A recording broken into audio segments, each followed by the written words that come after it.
नमस्कार, स्वागत करती हूँ आप सभी का प्रमिला की पाठशाला में। आशा करती हूँ कि आप सब अच्छे होंगे और अपने अपने एग्जाम्स की तैयारी कर रहे होंगे। यहाँ पे हम डिस्कस करते हैं competitive exam related mathematical problems के सॉल्यूशन, साथ ही साथ हम स्कूल और कॉलेज लेवल के भी मैथमेटिक्स का डिस्कशन करते हैं। तो अगर आप चैनल पर नए हैं तो चैनल को सब्सक्राइब कर लीजिएगा। सब्सक्राइब करना बहुत आसान है, सिर्फ आपको सब्सक्राइब बटन को प्रेस करना है और बेल आइकन को क्लिक कर लीजिएगा ताकि मेरे वीडियोज़ के आने वाले नोटिफिकेशन आपको सबसे पहले मिले।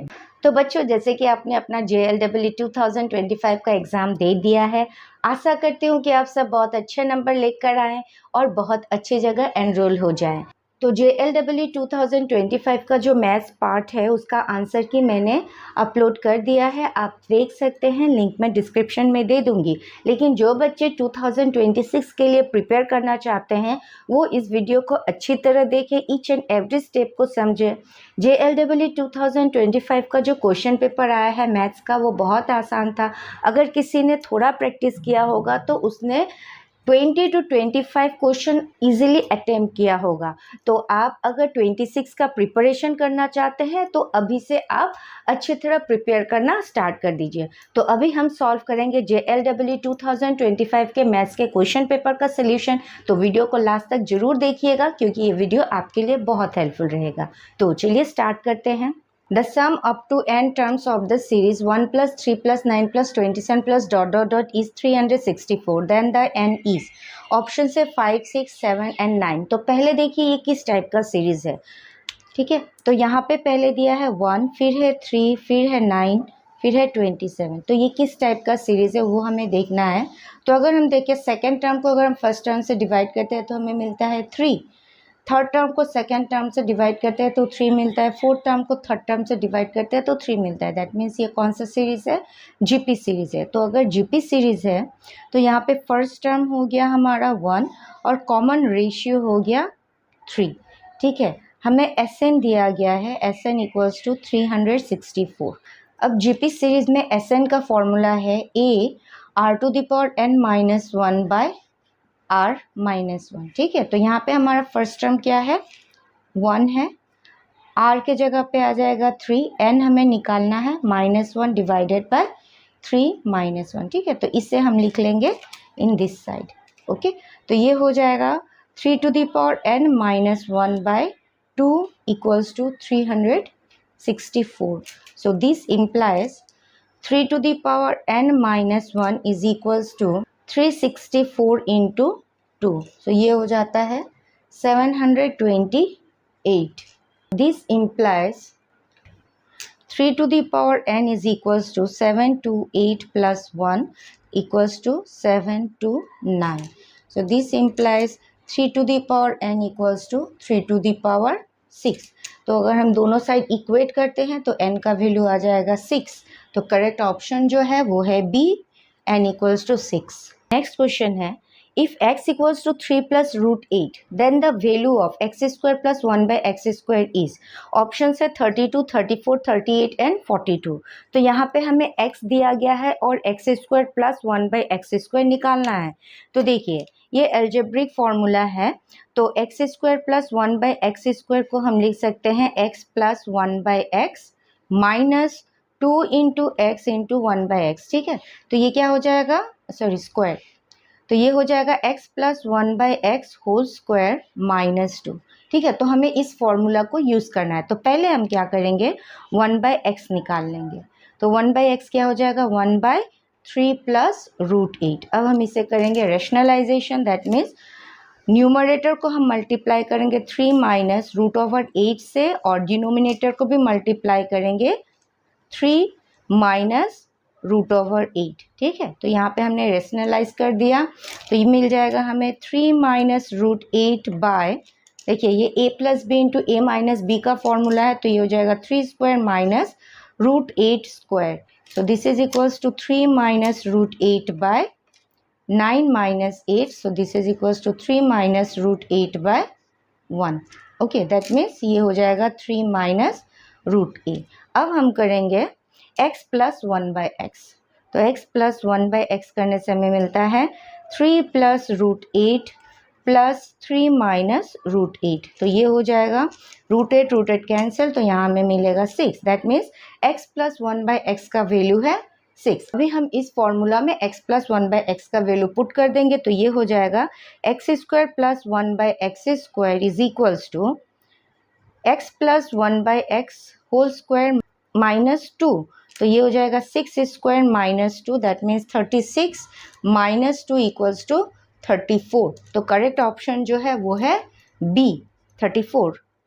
A right angle triangle is formed by the line 4x + 3y = 12 and the coordinate axis. The area of the triangle in square unit is option से 2, 3, 4 and 6। ठीक है, तो यहाँ पे हमें लाइन दिया गया है 4x + 3y = 12, तो यहाँ से हम x और y कोऑर्डिनेट निकाल देंगे। ठीक है, तो कैसे निकालेंगे, देखिए पहले आप x और y लिखिए, तो यहाँ पे इस इक्वेशन में अगर x का वैल्यू 0 पुट करते हैं तो y हमें मिलता है 4, और अगर y का वैल्यू 0 पुट करते हैं तो x मिलता है 3। दैट मीन्स अगर हम इससे प्लॉट करें इन द एक्सिस, तो देखिए ये हो गया हमारा x एक्सिस और ये हो गया y एक्सिस। तो सॉरी, अगर x 0 है तो y हो जाता है 4, और अगर y 0 है तो x हो जाता है 3। ठीक है, तो इससे अगर हम ज्वाइन करते हैं तो ये हमें एक राइट एंगल ट्रायंगल मिल जाता है। ओके, तो ये एक राइट एंगल ट्रायंगल हो गया। अभी देखिए इसमें इसका लेंथ कितना है, सॉरी अभी इसमें इसका हाइट है 4 और बेस है 3। ठीक है, तो एरिया ऑफ ट्रायंगल क्या होता है, half into base into height. Therefore area of triangle, इसे हम एज्यूम कर लेते हैं ए, बी एंड सी, तो area of triangle A B C हो जाएगा हाफ इंटू बेस, बेस क्या है B C, into height A B. Okay, तो हाफ इंटू बेस है हमारा 3, हाइट है 4, तो इसे कैंसिल करिए, ये मिलेगा 2, दैट इज 6 स्क्वायर यूनिट। तो करेक्ट ऑप्शन है B. Sorry, the range of f of x equals to 1 plus 3 cos 2x is option से -2,4, 2,3, 2,4 एंड -1,1।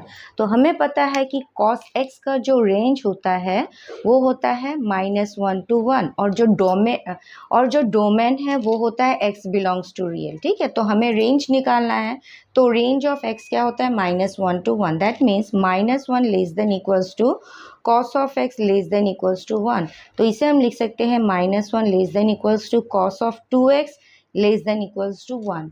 ओके, नेक्स्ट अब देखिए इसके आगे में क्या है 3 है, तो हम करेंगे 3 से मल्टीप्लाई, तो ये हो जाएगा -3 less than equals to 3 cos of 2x less than equals to 3। अभी देखिए यहाँ पे +1 है, तो हम क्या करेंगे +1 ऐड कर देंगे, तो -3 + 1 less than equals to 1 + 3 cos of 2x less than equals to 3 + 1। So this implies -2 less than equals to 1 + 3 cos of 2x less than equal to 4। So this implies -2 less than equals to, ये हमारा क्या है f of x है, less than equals to 4। That means range of f of x है -2,4। तो correct option जो है वो है ए। नेक्स्ट क्वेश्चन है summation n equals to 1 to 10 n³ equal to, option है 972, 2025, 3025 एंड 4650। यहाँ पे दिया गया summation n equals to 1 to 10 n³, that means पहला होगा हमारा 1³, सेकेंड होगा 2³ थर्ड होगा 3³ प्लस डॉट डॉट डॉट। यहाँ पे n कितना तक जा सकता है 10 तक जा सकता है, दैट मीन्स लास्ट होगा हमारा 10³। अभी हमें इनका सम निकालना है, तो हमें पता है कि sum of the cubes of first and natural numbers होता है n into n plus 1/2 whole square. तो यहाँ पे n क्या है 10 है, तो 10 + 1 डिवाइडेड बाई 2 होल स्क्वायर, तो ये कट जाएगा, यहाँ पे आ जाएगा 5। तो अभी यहाँ पे हम करेंगे 5, अभी देखिए 5 स्क्वायर होता है 25 और ये 11 हो गया, 11 स्क्वायर हो जाएगा 121। सो ये हो जाएगा, अगर हम 25 को 121 से मल्टीप्लाई करते हैं तो हमें मिलेगा 3025। तो करेक्ट ऑप्शन जो है वो है सी। The third term of a GP is 4. The product of first 5 terms is, option से 4 Q, 4 to the power 4, 4 to the power 5 and none of this. तो यहाँ पे थर्ड टर्म हमें दिया गया है, तो हम GP सीरीज पकड़ लेते हैं as A R square, A R cube and A R to the power 4. तो अभी हमें दिया गया है third term is 4, that means A R square is equals to 4. हमें निकालना है प्रोडक्ट ऑफ फर्स्ट 5 टर्म्स. तो यहाँ पे कितने टर्म्स है, टोटल 5 टर्म्स है. That means A into A R square into A R cube into A R to the power 4. ये हमें निकालना है. तो देखिए इसमें ए कितना है, 1 2 3 4 5, तो ये हो जाएगा ए टू दी पावर 5. और आर कितने हैं, 1 + 2 3, 3 + 3 6, 6 + 4 10. ठीक है, तो अभी हम इसे लिख सकते हैं as R square to the power 5. That means A R square क्या है हमारा, A R square is equals to 4. तो ये हो जाएगा 4 टू दी पावर 5. तो करेक्ट ऑप्शन जो है वो है सी. क्वेश्चन पेपर में दिया गया है लॉग, तो लॉग नहीं होगा, ये होगा limit n tends to infinity 1/1 - n square plus 2/1 - n square plus 3/1 - n square plus ... plus n/1 - n square equal to, option है 1 हाफ -हाफ एंड 2. ओके, तो यहाँ पे हमें निकालना है limit n tends to infinity 1/1 - n square plus 2/1 - n square plus 3/1 - n square plus ... plus n/1 - n square. तो यहाँ पे देखिए सबका एलसीएम क्या है, 1 - n स्क्वायर है, तो हम इसे लिख सकते हैं limit n tends to infinity 1 + 2 + 3 plus ... plus n divided by 1 - n square. देखिए ये जो है ये क्या है, ये है sum of first n terms of a natural number. तो इसका जो फॉर्मूला है वो होता है n into n+1 divided by 2. Okay, तो ये हो जाएगा limit n tends to infinity n into n+1 divided by 2 divided by 1 - n square. ठीक है, तो इसे हम लिख सकते हैं limit n tends to infinity n into n+1 divided by 2 into, अब देखिए ये किसका फॉर्मूला है, A square minus B square. तो A square minus B square का फॉर्मूला होता है A plus B into A minus B. तो हम इसे लिख सकते हैं 1 - n इंटू 1 + n. ओके, तो ये 1 + n और n+1 ये कैंसल हो जाएगा. तो हमें मिलेगा limit n tends to infinity n/2 into 1 - n. Okay, so this implies limit n tends to infinity. अब आप यहाँ से n कॉमन ले लीजिए, तो ये हो जाएगा n/2n into 2n into 1/n - 1. Okay, so this is equals to, ये n और ये n कैंसल्ड. अगर इसमें हम इन्फिनिटी पुट कर दे तो 1/∞ होता है 0. तो ये हो जाएगा 1/2 into -1, that means equals to -½ तो करेक्ट ऑप्शन जो है वो है सी. नेक्स्ट क्वेश्चन है find the area of the region bounded by the parabola y² equals to 16x and the line x equals to 4. Option है 12 square unit, 256/5 square unit, 128/3 square unit and 125 square unit. ठीक है, तो यहाँ पे हमें दिया गया है पैराबोला. तो हम पहले पैराबोला बना लेंगे. क्या है, y² equals to 16x, that means ये जो पैराबोला है ये होगा symmetric about x axis. Okay, and क्या दिया है, x इक्वल्स टू 4. तो ये मान लीजिए हमारा हो गया x इक्वल्स टू 4. तो हमें इस रीजन का एरिया निकालना है. तो ये सिमेट्रिक है about x axis, that means अगर हम एक पार्ट का एरिया निकालते हैं उसे 2 से मल्टीप्लाई कर देते हैं तो हमारा area of the complete figure निकल जाएगा. तो यहाँ पे देखिए y² इक्वल्स टू 16x दिया गया, दैट मीन्स y क्या हो जाएगा, √16x equals to 4 into √x equal to, देखिए इसे हम करेंगे 2 से मल्टीप्लाई, इंटीग्रेट 0 to 4. ओके, ये हो गया x equals to 0 to 4 y dx. Okay, तो this is equals to 2 integration 0 to 4. अभी y क्या है हमारा, 4 into √x dx. So this is equals to 8 integration 0 to 4 √x dx. देखिए अभी हमें निकालना है integration of root x d x. तो integration root x d x होता है x to the power 3/2 divided by 3/2। तो यहाँ पे हम इसे लिख देंगे 8 इंटू, देखिए ये है 3/2 तो ये हो जाएगा 2/3 into x to the power 3/2 limit 0 to 4। ठीक है, तो अभी x के जगह पे हमें 4 पुट करना है। ये हो गया 16/3, x के जगह पे 4 पुट करिए तो ये हो जाएगा 4 to the power 3/2 minus 0। Okay, अब 4 क्या है, 4 है 2 स्क्वायर, तो हम 4 की जगह पे लिख सकते हैं 2 स्क्वायर। तो ये हो जाएगा 16/3 2 स्क्वायर इंटू 3/2। तो ये और ये कैंसिल, दैट मीन्स हमें मिला 2 क्यूब। अब 2 क्यूब कितना होता है, 8 होता है, that means 16 into 8 divided by 3। तो this is equals to 128/3 square unit. Okay, तो करेक्ट ऑप्शन जो है वो है सी।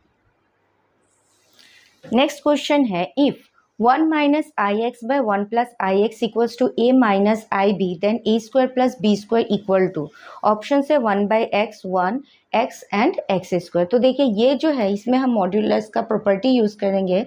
If z equals to a plus ib, ठीक है, तो मॉड z क्या होता है, root over a square plus b square. Similarly mod of z1 by z2 होता है mod of z1 by mod of z2। तो हमें इस प्रॉपर्टी को यूज करना है। तो यहाँ पे दिया है 1 minus I x by 1 plus I x equals to A minus I B. तो हम यहाँ पे मॉड्यूलस ले लेंगे, तो ये हो जाएगा modulus of 1 minus I x by 1 plus I x is equals to modulus of A minus I B. Okay, so this implies modulus of 1 minus ix by modulus of 1 plus ix is equals to, अब देखिए modulus of a minus ib होता है root over a square plus b square. तो यहाँ पे भी हमें क्या मिलेगा, root over 1 plus x square divided by root over 1 plus x square equals to root over a square plus b square. तो ये कैंसल्ड हो जाएगा, तो हमें मिलेगा root over A square plus B square is equals to 1। अभी हम कर देंगे स्क्वायरिंग बोथ साइड। अगर स्क्वायरिंग बोथ साइड करते हैं तो हमें मिलेगा A square plus B square is equals to 1। तो करेक्ट ऑप्शन जो है वो है B. If 1/8 factorial plus 1/9 factorial equals to x by 10 factorial then x equal to, option है 164, 80 एंड 121। तो यहाँ पे हमें दिया गया है 1/8 factorial plus 1/9 factorial equals to x by 10 factorial. तो पहले हम इसे एक्सपांड करेंगे। तो देखिए 1/8 फैक्टोरियल को आप एज इट इज़ रहने दीजिए, प्लस 1/9 फैक्टोरियल को आप लिख सकते हैं 9 इंटू 8 फैक्टोरियल, ठीक है, equals to x by 10 factorial को आप लिख सकते हैं 10 इंटू 9 इंटू 8 फैक्टोरियल, ठीक है। तो अभी आप क्या करिए, यहाँ से 8 फैक्टोरियल कॉमन ले लीजिए, तो ये हो गया 1/8 फैक्टोरियल। तो 1 plus 1/9 is equals to x by 10 into 9 into 8 factorial. अब हम 8 फैक्टोरियल और 8 फैक्टोरियल कैंसिल कर देंगे। सो दिस इम्प्लाइज 10/9, यहाँ पे हम एलसीएम लेंगे तो ये क्या हो जाएगा, 10/9 is equals to x by 10 into 9। अब ये 9 और ये 9 कैंसिल, तो हमें क्या मिल रहा है, x इक्वल्स टू 100। तो यहाँ पे x का वैल्यू हमें 100 मिल गया। तो करेक्ट ऑप्शन क्या है, ए। यहाँ पे हमने फर्स्ट 10 क्वेश्चन सॉल्व किए हैं JLEE 2025 के मैथ्स के क्वेश्चन पेपर का। नेक्स्ट वीडियो में हम रिमेनिंग प्रॉब्लम्स को सॉल्व करेंगे, क्योंकि एक वीडियो में सारा प्रॉब्लम सॉल्व करना आसान नहीं होता है, आपको भी बोर लगेगा, आप स्किप करके देखिएगा, आपको समझ में नहीं आएगा। तो नेक्स्ट वीडियो में हम जो रिमेनिंग प्रॉब्लम्स है JLEE 2025 का वो सब सॉल्व करेंगे। तो आशा करती हूँ कि आपको मेरा एक्सप्लेनेशन समझ में आया होगा, और अगर वीडियो पसंद आया तो प्लीज़ मेरे चैनल को लाइक शेयर सब्सक्राइब जरूर करिएगा। सब्सक्राइब करना बहुत आसान है, सिर्फ आपको सब्सक्राइब बटन को प्रेस करना है और बेल आइकन को क्लिक कर लीजिएगा ताकि मेरे वीडियोस के आने वाले नोटिफिकेशन आपको सबसे पहले मिले। नेक्स्ट वीडियो में हम डिस्कस करेंगे JLEE 2025 के रिमेनिंग प्रॉब्लम्स का सोल्यूशन। नेक्स्ट वीडियो देखना मत भूलिएगा। तो मिलते हैं आपसे अगले वीडियो में, तब तक के लिए keep practising, keep watching. Thank you.